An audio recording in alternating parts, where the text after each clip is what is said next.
At 0630 hours on April 7, 1944, Staff Sergeant Roy Matsumoto pressed his face into the jungle mud on a hillside called Nhpum Ga in northern Burma, listening to Japanese soldiers 30 feet away discuss how they would kill him and every American on that hill by sunrise. The Japanese did not know Matsumoto was there. They did not know he understood every word they spoke. And they did not know that the intelligence he was gathering in that moment would turn their own attack into a massacre. Matsumoto was one of roughly 600 American soldiers surrounded on that hilltop. They had been trapped for 9 days. Their water supply had been cut off. Artillery and mortar fire had carved craters into the earth around them. Dead Japanese bodies littered the perimeter, rotting in the tropical heat, filling the air with a stench so overwhelming that the survivors would later rename this place Maggot Hill. These Americans were Merrill's Marauders, and the Japanese force surrounding them belonged to the 18th Division of the Imperial Japanese Army, the unit that had conquered Singapore and Malaya 2 years earlier. The same division that had humiliated the British Empire and captured over 80,000 prisoners in the greatest military surrender in British history. The 18th Division had never been defeated. Not in China, not in Malaya, not in Burma. Their soldiers were experts in jungle warfare, veterans of campaigns across Asia. They outnumbered the Marauders by almost 4-1. What happened over the next 12 hours would change everything the Japanese believed about fighting Americans in the jungle, and it would be just one of 35 engagements where this ragged, disease-ridden band of American volunteers would defeat the Conquerors of Singapore. The story of Merrill's Marauders begins with a promise that should never have been made. In August 1943, President Franklin Roosevelt and Prime Minister Winston Churchill met in Quebec to discuss the war in Asia. Japan controlled Burma completely. The Burma Road, the vital supply route to China, had been severed. China was being strangled. The Allied leaders agreed that an American ground unit should be formed to operate behind Japanese lines in Burma. This unit would disrupt enemy supply lines, cut communications, and create chaos in the Japanese rear, while Chinese divisions attacked from the front. Roosevelt issued a call for volunteers. The mission, he said, would be dangerous and hazardous. Those were the only details provided. Roughly 3,000 American soldiers answered that call. They came from jungle training bases in Panama and Trinidad. They came from the brutal campaigns of Guadalcanal, New Guinea, and New Georgia. Some came from stateside units hungry for combat. Others came from military stockades trading prison time for a chance at redemption.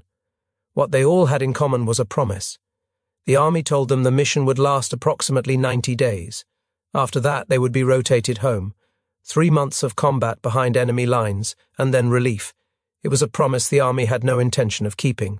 The volunteers assembled in India in late 1943. They were designated the 5307th Composite Unit, provisional, code-named Galahad. The official name meant nothing to them. Neither did the code name. What stuck was the nickname given by war correspondents who visited their training camp. They named the unit after its commander, Brigadier General Frank Merrill, Merrill's Marauders. Frank Merrill was 40 years old, a West Point graduate who had studied Japanese language and culture while serving as a military attaché in Tokyo before the war. He spoke Japanese fluently. He understood the enemy better than almost any American officer in the theater. But Merrill had never commanded troops in combat. He was a staff officer, not a field leader. The real architect of the Marauders was Colonel Charles Hunter. Hunter had trained the men, organized their battalions, and prepared them for jungle warfare. He expected to command them in combat. Instead, General Joseph Stilwell, the American commander in the China-Burma-India theater, appointed Merrill over him. Hunter was demoted to second in command. The men felt the injustice. They respected Hunter. They barely knew Merrill. But orders were orders. On February 24, 1944, 2,750 Marauders crossed into Burma. They were organized into 3 battalions, each split into 2 combat teams. Red and white belonged to 1st Battalion, blue and green belonged to 2nd Battalion, orange and khaki belonged to 3rd Battalion. 6 combat teams, 400 men in each. No artillery, no tanks, no air support except occasional supply drops. Their weapons were what they could carry: M1 rifles, Browning automatic rifles, Thompson submachine guns, 60mm mortars, bazookas, and mules.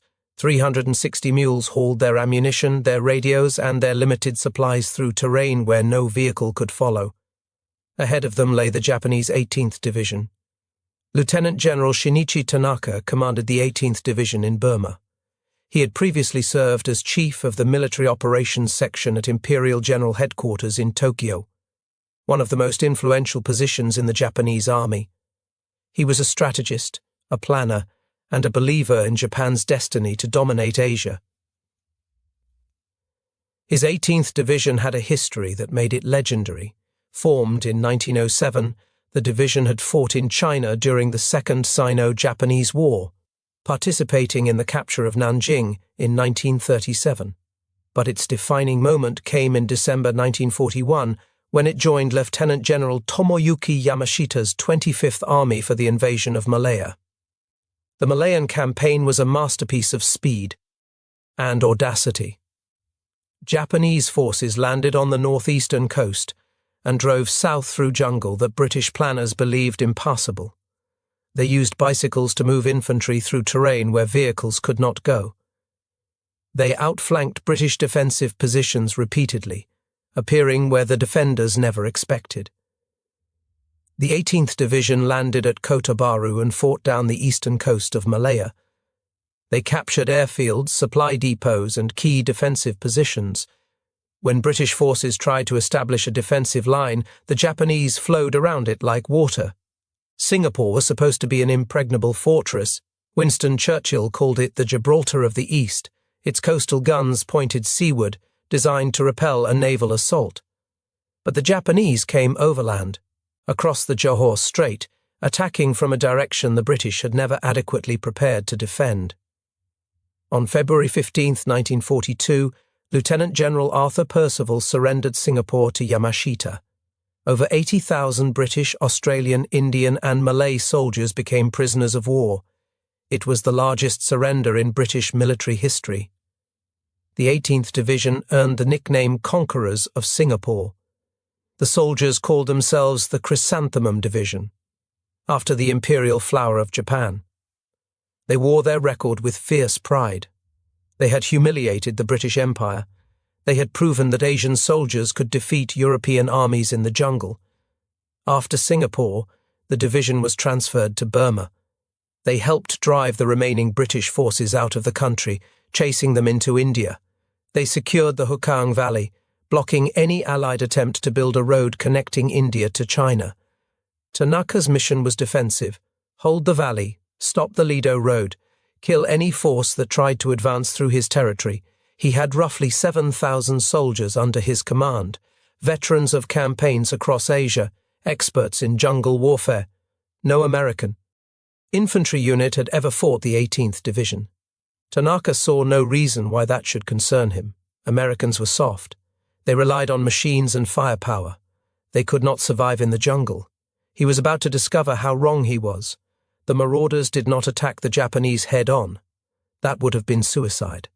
They had no heavy weapons, no armor, no numerical advantage. Instead, they did something the Japanese had perfected during their conquest of Malaya. They outflanked the enemy. They moved through jungle so dense it blocked the sun. They crossed rivers. They scaled mountains. They appeared where the Japanese never expected them. Their first target was Walawbum, a small village that served as a supply depot for the 18th Division. General Stilwell ordered the Marauders to establish a roadblock south of the village, cutting off the Japanese escape route while Chinese divisions attacked from the north. The march to Walawbum took 8 days. The men hacked through bamboo thickets and waded through chest-deep streams. They climbed ridges so steep that mules slipped and fell to their deaths. Heat and humidity sapped their strength. Leeches covered their legs. Dysentery was already spreading through the ranks. The jungle itself was an enemy. Bamboo thickets grew so dense that machetes bounced off the stalks. Wait a minute, vines snagged equipment and tripped soldiers who tried to move quietly. The undergrowth harbored snakes, including kraits and cobras whose bites could kill within hours if anti-venom was not available. The sounds of the jungle were disorienting. Birds screeched without warning, monkeys crashed through the canopy above. Every noise could be an enemy patrol, every shadow could conceal an ambush, but they had advantages the Japanese did not expect. Kachin tribesmen served as their guides and scouts. The Kachin people had suffered terribly under Japanese occupation. Their villages had been burned, their families had been tortured and killed. Women had been raped, men had been executed for the slightest resistance. They hated the Japanese with a fury that made them invaluable allies. The Kachin were mountain people, indigenous to the highlands of northern Burma. They knew trails that did not appear on any map, paths that even the British colonial administrators had never charted. They could move through the jungle silently, detecting enemy presence by signs invisible to American eyes. The Office of Strategic Services had established Detachment 101 in Burma, recruiting and arming Kachin guerrillas to fight behind Japanese lines. These Kachin Rangers had been ambushing Japanese patrols, sabotaging supply lines, and gathering intelligence for months before the Marauders arrived. When the Marauders entered Burma, Kachin scouts attached to each battalion. They led the Americans along trails that bypassed Japanese outposts. They warned of enemy patrols sometimes hours before contact could occur. They identified safe water sources and suitable campsites. One Kachin leader, Zing Tong Na, became particularly important to the Marauders. He led groups of scouts who ranged far ahead of the American columns, mapping Japanese positions and identifying gaps in the enemy's defensive lines. The Kachins asked for little in return: weapons, ammunition, the promise that the Americans would help liberate their homeland. They received the first two. The third was a debt that history has never fully repaid. Without the Kachin scouts, the Marauders would have been blind in the jungle. With them, they could see where the Japanese could not. And there was another asset the Japanese never suspected. 14 Japanese-American soldiers served with the Marauders as translators and intelligence specialists. These Nisei soldiers, second-generation Americans whose parents had immigrated from Japan, spoke the enemy's language fluently. Their presence in the unit was both remarkable and deeply troubling to consider. These men were Americans. They had been born in California, Hawaii, and other states. They had grown up playing baseball and going to American schools. And when Japan attacked Pearl Harbor, their own government had declared them potential enemies. Executive Order 9066, signed by President Roosevelt in February 1942, authorized the forced relocation of roughly 120,000 Japanese Americans from the West Coast. Men, women, and children were sent to internment camps surrounded by barbed wire and guard towers. They lost their homes, their businesses, and their freedom, not because of anything they had done, but because of their ancestry. From behind that barbed wire, some of them volunteered to fight for the country that had imprisoned them. One of those volunteers was Roy Matsumoto. Matsumoto was born in Los Angeles in 1913, but his life had taken him across the Pacific and back. When he was 8 years old, his family decided to visit relatives in Japan. The visit stretched into 9 years. Matsumoto attended Japanese schools. He learned to read and write Japanese. He absorbed the culture, the customs, and most importantly for what would come later, the regional dialects. The dialect he knew best was from the Hiroshima region. His family had roots there. When he worked as a delivery boy in California, after returning to America, many of his customers were immigrants from Hiroshima Prefecture. He heard their speech patterns daily. He could recognize that accent anywhere. After Pearl Harbor, Matsumoto and his family were first sent to the Santa Anita racetrack, converted into an assembly center. They slept in horse stalls that still smelled of manure. From there, they were transferred to the Jerome internment camp in Arkansas. Matsumoto could have remained bitter. He could have refused to serve a country that treated him like an enemy. Instead, in the fall of 1942, he volunteered for the United States. Army. The Army recognized his language skills. He was sent to the Military Intelligence Service Language School at Camp Savage, Minnesota, where Japanese-American soldiers received intensive training in translation, interrogation, and intelligence analysis. Matsumoto graduated at the top of his class. When the call went out for volunteers to join a secret mission in Burma, Matsumoto answered. So did 13 other Nisei soldiers. They knew the risks. If captured by the Japanese, they would be executed as traitors. Their families in Japan, if they had any, would face retaliation. They went anyway. Now Matsumoto was in the jungle of Burma, using skills learned in Japan to kill Japanese soldiers. It was a contradiction that defined the experience of thousands of Japanese Americans who served in the war. Their loyalty was questioned by their own government. They proved it on battlefields from Europe to the Pacific. On March 3, 1944, the Marauders reached their blocking positions near Walawbum. 3rd Battalion set up south of the village, digging in along the main road. 2nd Battalion took positions to the east. The trap was set. Then Matsumoto made a discovery that would save hundreds of American lives. While on patrol, he spotted telephone wires strung through the trees.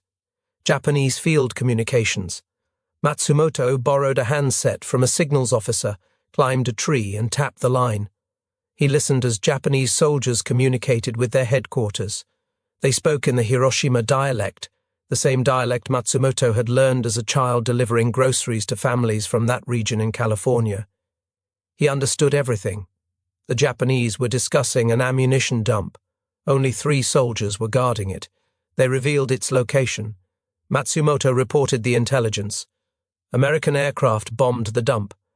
The explosion lit up the jungle, but the Japanese were not surprised for long. General Tanaka recognized the threat to his rear and reacted with the speed that had characterized Japanese operations throughout the war. He sent 2 regiments, roughly 4,000 men, to crush the American roadblock. The Battle of Walawbum lasted 4 days. Japanese infantry attacked the Marauder positions in waves. The Americans held their ground, pouring accurate rifle fire into the advancing enemy.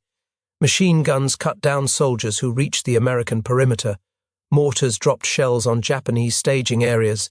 The fighting was brutal and intimate. In the dense jungle, engagements often happened at ranges of less than 50 yards. Soldiers could see the faces of the men they killed. They could hear the screams of the wounded on both sides. The Marauders had one significant advantage in these close-range firefights. Almost every soldier carried a semi-automatic or automatic weapon. The M1 Garand rifle could fire 8 rounds as fast as a soldier could pull the trigger. The Browning automatic rifle provided devastating suppressive fire. Thompson submachine guns cleared jungle at close quarters. Japanese soldiers, by contrast, carried bolt-action rifles that required them to work the bolt between each shot. In a firefight where fractions of seconds determined who lived and died, that difference in rate of fire was decisive. The Japanese also discovered that American marksmanship exceeded anything they had encountered. The Marauders had trained extensively in what they called jungle lane firing, shooting at pop-up targets and moving silhouettes.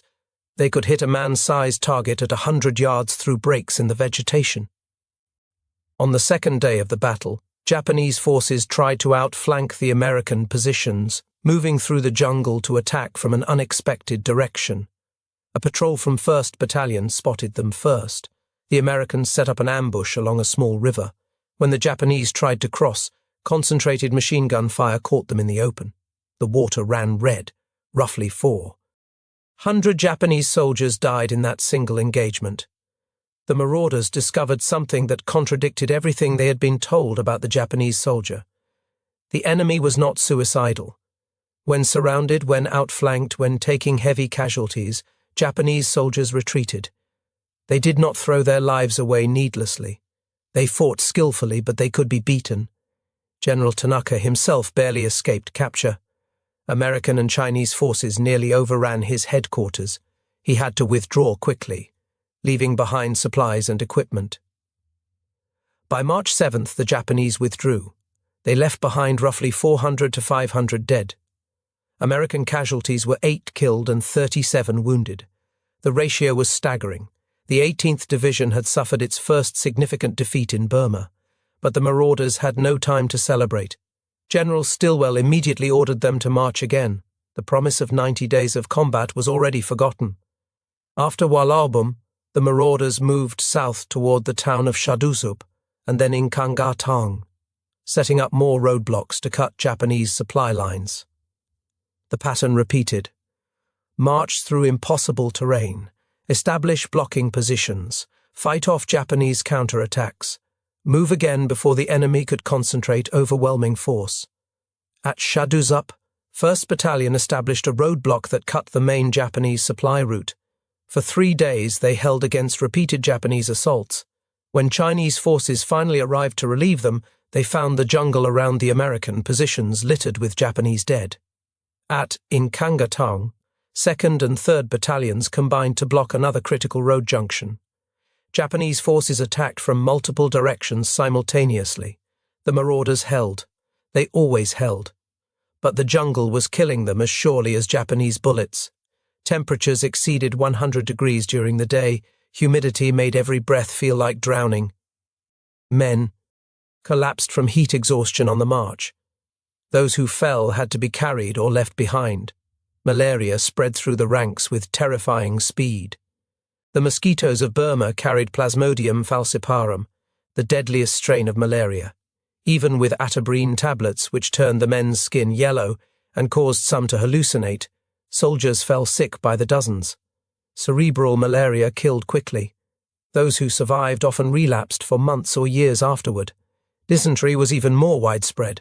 Both amoebic and bacillary forms tore through the unit. Men who could not control their bowels cut holes in the seats of their pants so they could relieve themselves without stopping. They called them Burma pants. It was a grim joke that captured the reality of their existence. The Americans learned too late that Chinese troops they were coordinating with used the streams as latrines. The Chinese boiled all their drinking water as a matter of habit. The Americans, trained to rely on halazone purification tablets, often drank directly from streams. The tablets killed bacteria, but did nothing against the parasites that caused amoebic dysentery. Men who drank the water without boiling it fell violently ill. Food was running low. The K rations they carried provided roughly 2,800 calories per day, far less than men burning 6,000 or more calories through constant exertion needed. The rations were designed for short-term emergency use, not sustained operations. They contained too little protein and too few vitamins for men engaged in this level of physical activity. The men grew gaunt, their uniforms hung loose on shrinking frames, muscles wasted away. Soldiers who had entered Burma, weighing 180 pounds, found themselves at 140 or less. They looked like refugees from a famine, not combat infantry. Their feet were rotting.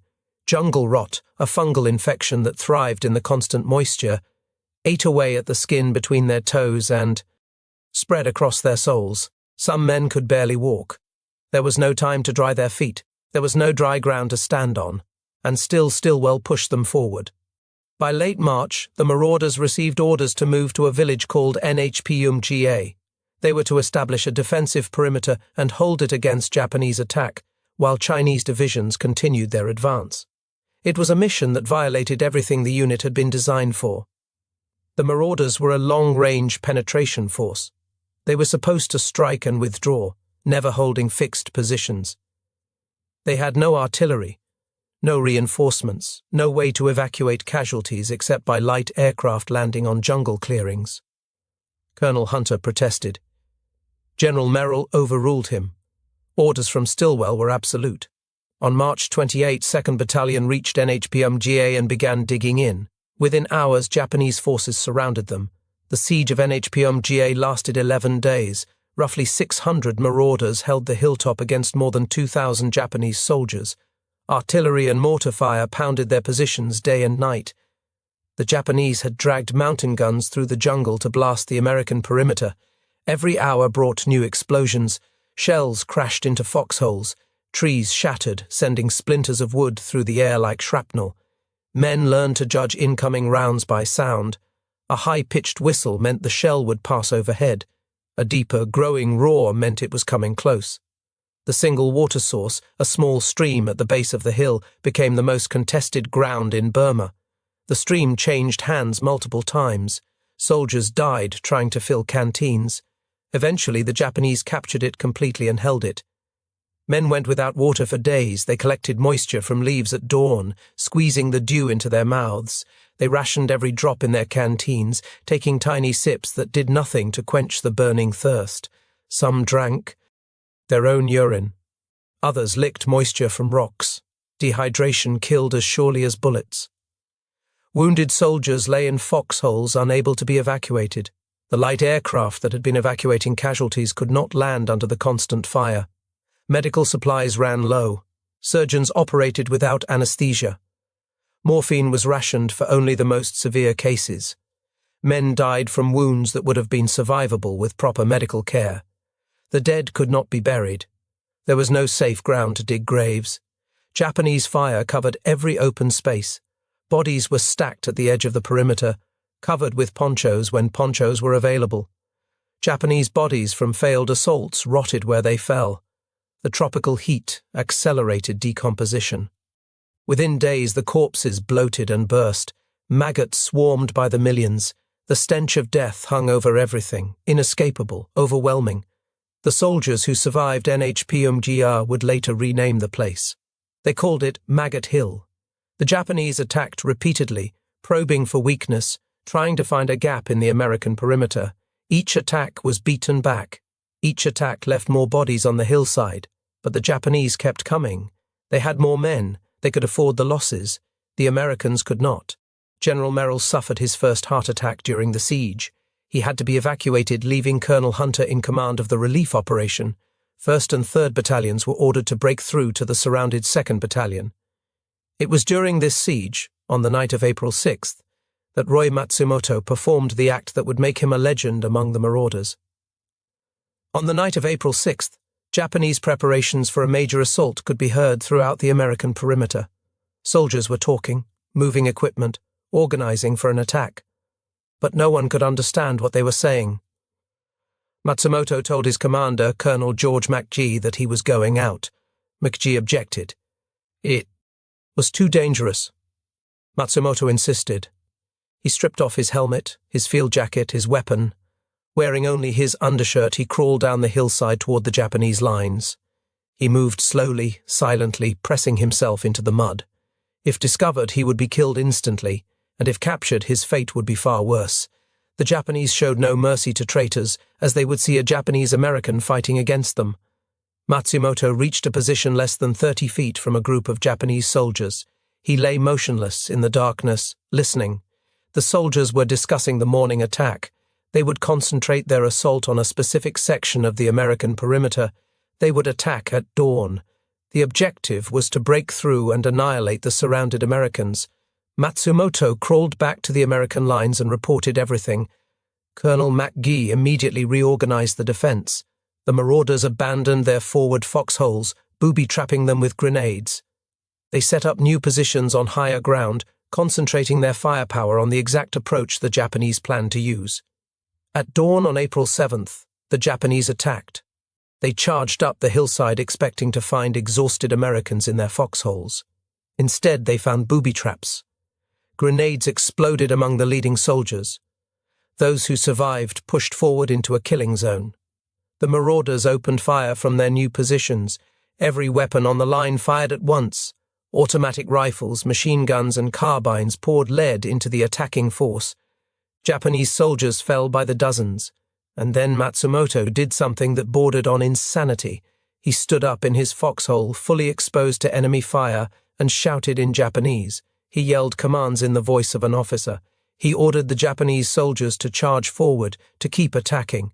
The Japanese soldiers heard what they thought was one of their own officers urging them on. They obeyed. They ran directly into the American guns. The slaughter was complete. When the firing stopped, 54 Japanese bodies lay in front of the American positions. 2 Japanese officers were among the dead. American casualties were 0. The siege of Nhpum Ga ended on April 9th, when 1st Battalion broke through Japanese lines to relieve their surrounded comrades. 2nd Battalion emerged from the hilltop looking like ghosts. They had lost 57 killed and over 300 wounded. Hundreds more were sick with dysentery, malaria, and typhus, but they had held, and the Japanese 18th Division had been defeated again. Roy Matsumoto was recommended for the Medal of Honor. His commanding officer was asked why he was not receiving it. The officer replied that Matsumoto was only an enlisted man doing his duty.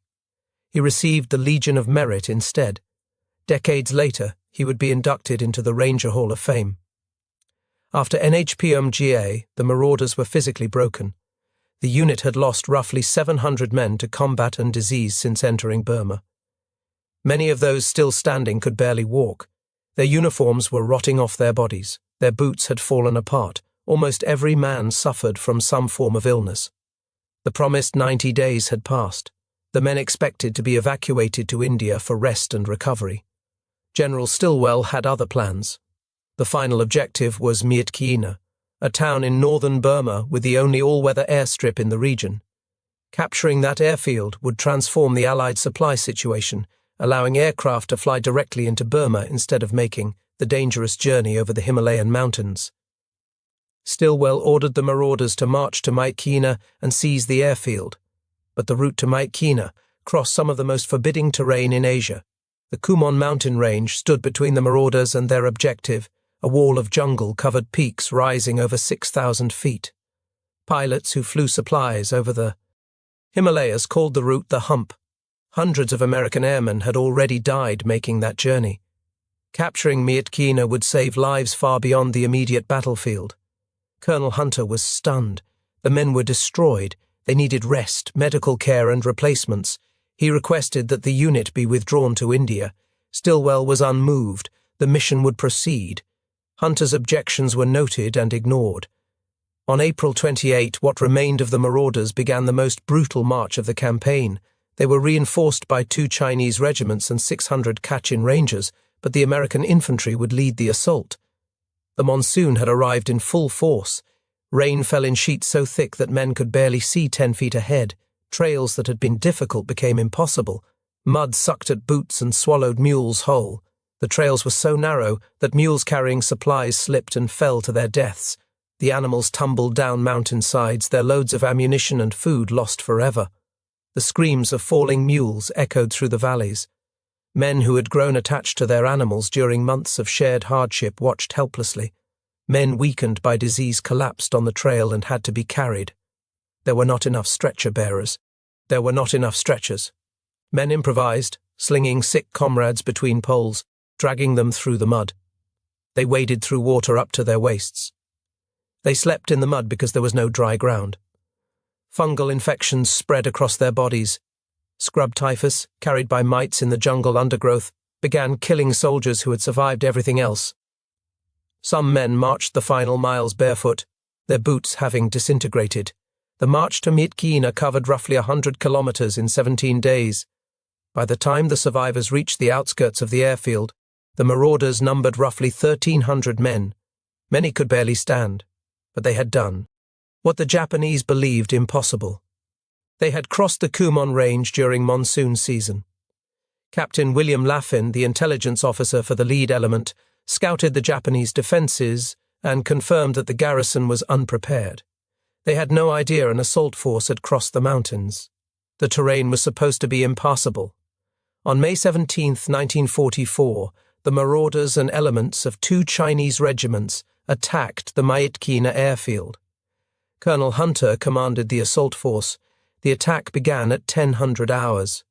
By noon, the airfield was in Allied hands. The Japanese garrison of roughly 700 men was caught completely by surprise. They had expected an attack eventually, but from a different direction. The appearance of American soldiers from the north, from across mountains they believed uncrossable, broke their defensive plans.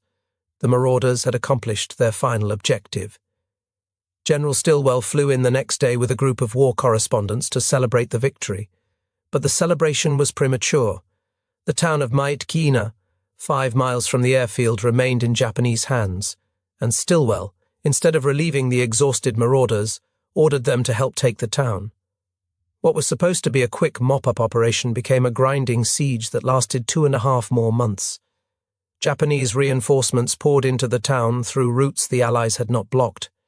The garrison eventually grew to 4,600 well-armed defenders, far more than the exhausted Allied force could easily overcome.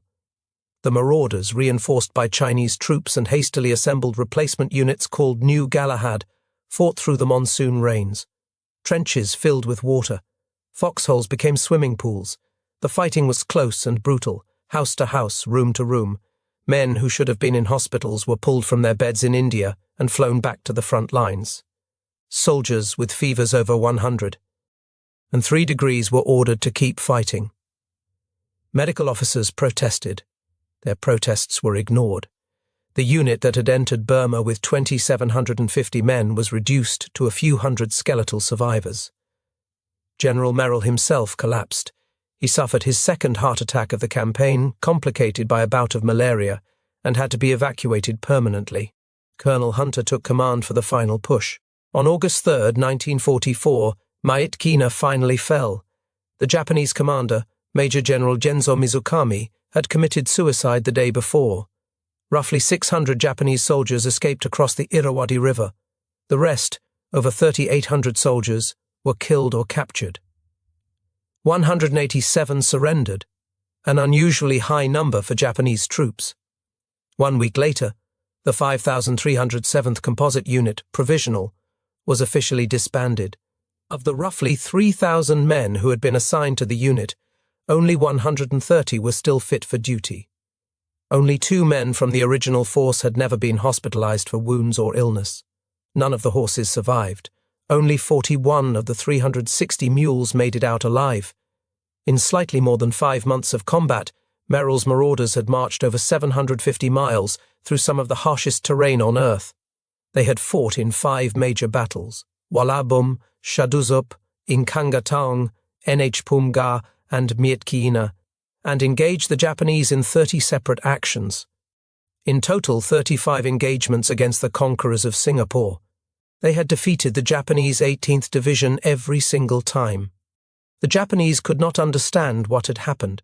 Their after-action reports expressed confusion and frustration. American soldiers were supposed to be soft, undisciplined, unable to withstand the rigors of jungle warfare.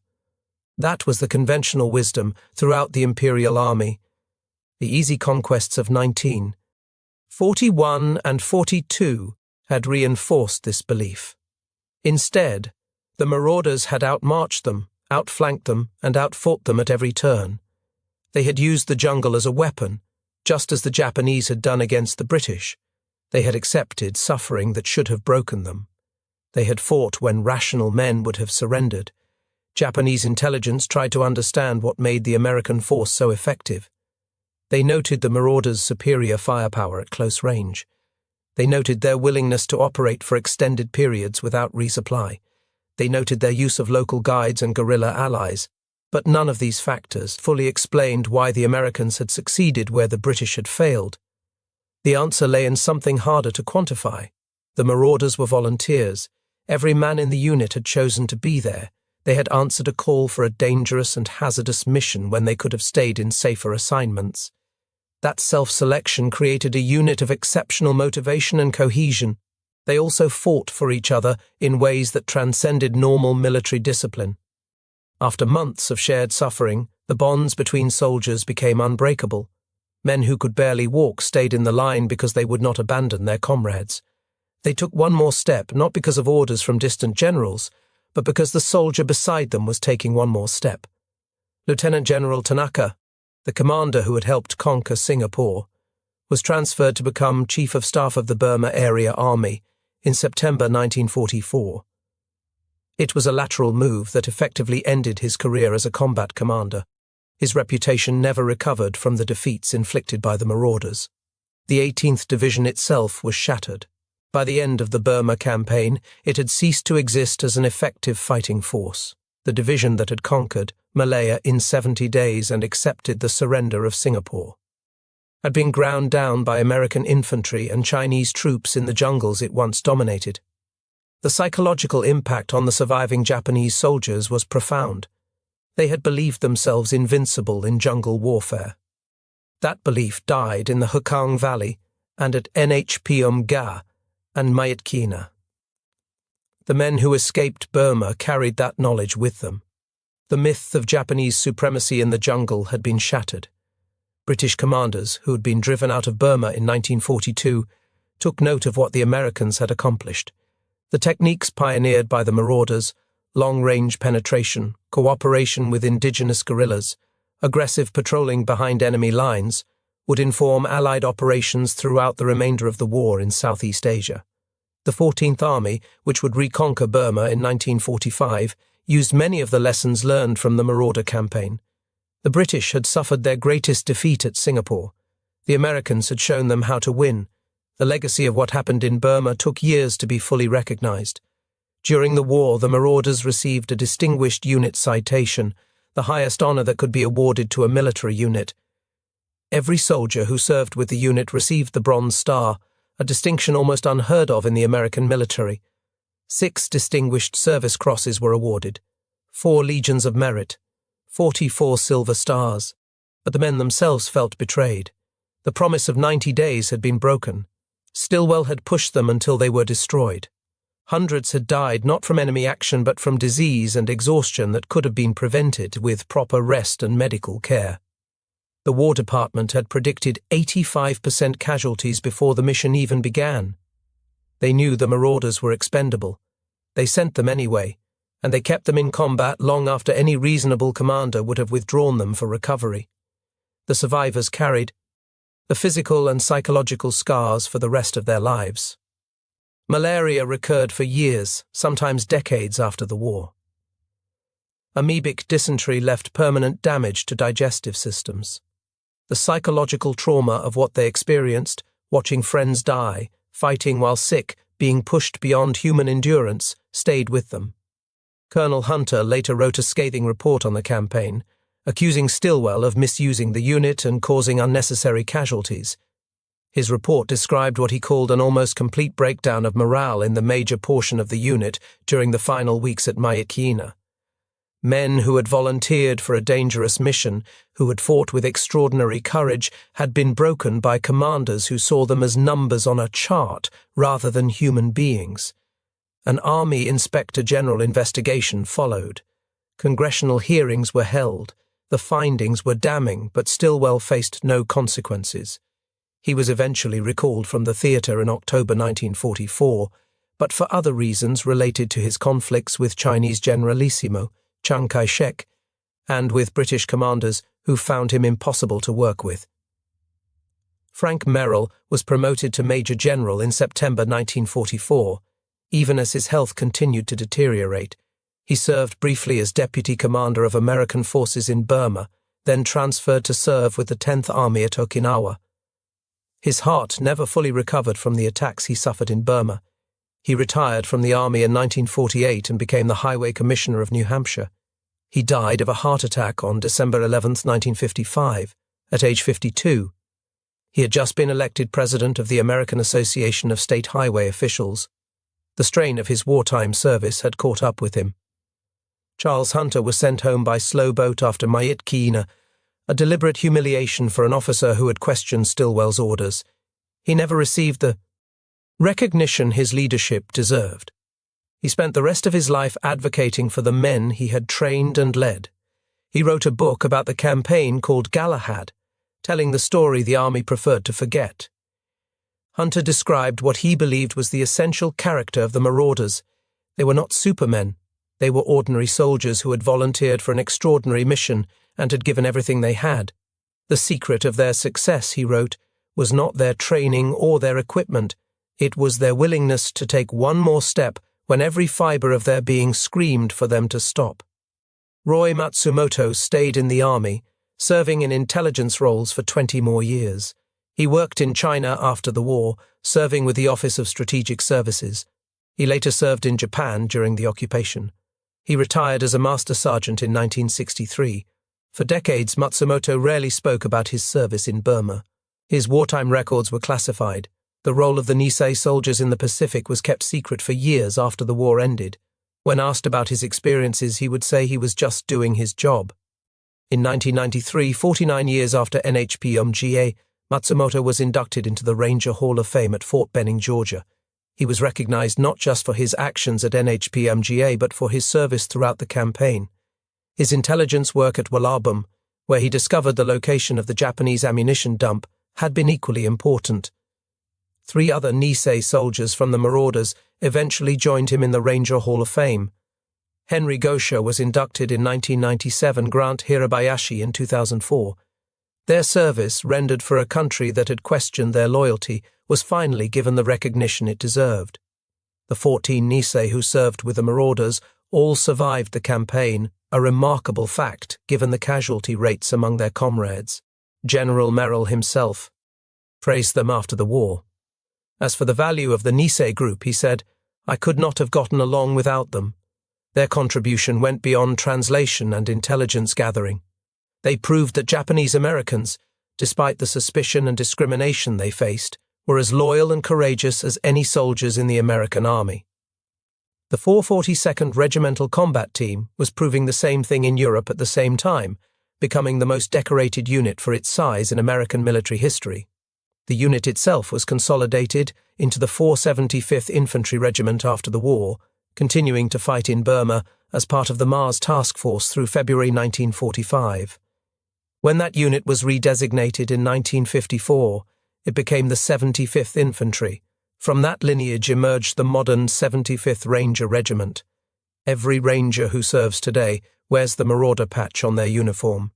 The colours of the 6 original combat teams, red, white, blue, green, orange and khaki, appear on every Ranger beret. The unit motto of the modern Rangers, "Rangers lead the way," reflects the spirit of the men who marched through Burma 80 years ago. Camp Frank D. Merrill, located near Dahlonega, Georgia, serves as the training site for the mountain phase of Army Ranger School. Every candidate who earns the Ranger tab passes through terrain named for the commander of the Marauders. They learn the same skills of endurance, navigation, and small unit tactics that kept the Marauders alive in the jungle. 30 members of the 5307th Composite Unit have been inducted into the Ranger Hall of Fame, more than any other single unit from World War II. In 2020, 76 years after the campaign in Burma, Congress passed the Merrill's Marauders Congressional Gold Medal Act. The legislation recognized the extraordinary service, bravery, and sacrifice of the unit during their 1944 campaign in the China-Burma-India theater. President Trump signed it into law on October 17, 2020. The Congressional Gold Medal is the highest civilian honor the nation can bestow. It has been awarded to George Washington, Thomas Edison, Rosa Parks, and the Tuskegee Airmen. Merrill's Marauders now stand among them. The medal ceremony was held virtually on May 25, 2022, due to the advanced age of the surviving members. At the time of the ceremony, only a handful of original Marauders were still alive. Russell Hamler and Gabriel Kinney were among those who attended. Kinney, the oldest survivor, had just celebrated his 100th birthday. They had waited almost 8 decades for the recognition they deserved. Most of their comrades never lived to see it. Gabriel Kinney, speaking at the ceremony, said something that captured what the unit meant to the men who served in it. "After all this time," he said, "for Congress to pass a bill acknowledging our service means a lot to me and to my family. For all of those members that returned to the States when I did, and passed away and never saw or heard of this medal, I hope that their descendants could be as pleased with and proud of this decoration as I and my family were." Army Chief of Staff General James McConville spoke at the ceremony. He described what the Marauders represented. They answered the call for the most dangerous missions, he said. They faced the most brutal conditions in the jungles of Burma. They represent the best of our army and the best of our nation. Everything they did laid the foundation for the creation of our Army Ranger Regiment. The legacy of the Marauders lives on in ways both visible and invisible. The visible legacy is the Ranger Regiment, the special operations community that traces its lineage to Burma. The invisible legacy is in the understanding that human beings can endure more than they believe possible when they fight for each other. The story of Merrill's Marauders is not just a story of military victory. It is a story of men pushed beyond human limits who refused to break. It is a story of promises made and broken by commanders who saw them as expendable. It is a story of Japanese American soldiers fighting for a country that had imprisoned their families. It is a story of Kachin tribesmen risking everything to help strangers who had come to liberate their homeland. And it is a story of what happens when ordinary men decide that the mission matters more than their own survival. Retired Lieutenant General Sam Wilson, who served with the Marauders and later helped create Delta Force, described the unit years after the war. "We were expendable," he said. "A plan existed on paper to get us into Burma, but no plan existed to get us out. Winston Churchill called Burma the most forbidding fighting country imaginable. General George Marshall, the Army Chief of Staff, said the Burma mission was one of the most difficult of the war. They went anyway. They fought anyway. They won anyway. In the jungles of Burma, 3,000 volunteers answered a call for a dangerous and hazardous mission. Most of them never came home the same. Hundreds never came home at all. But they proved something that changed how the American military understood what soldiers could accomplish. They defeated the Conquerors of Singapore 35 times. They proved that the Japanese soldier, despite all the myths of invincibility, could be beaten in his own element. They walked farther than any American infantry unit in the war. They were the first American ground combat force to fight Japanese soldiers on the Asian mainland. They fought longer behind enemy lines than any other formation. And they created a legacy that lives on today in the soldiers who wear their patch and carry their name. Rangers lead